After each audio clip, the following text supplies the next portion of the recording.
today my father is gonna make a balloon car for me so I can play with it and race with it. For making the balloon car, you need these materials, which is a balloon and an empty bottle and few lids and some straws and 2 sticks. And these items are easily available in our home, so let's start building the balloon car.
So you see the detailed tutorial how is this balloon car made, and I love it, and it's really cool and really fast.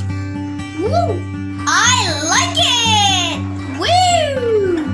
If you, then please like, share and subscribe to my channel and follow me on Instagram. The link is in the description below. Bye! See you guys next one!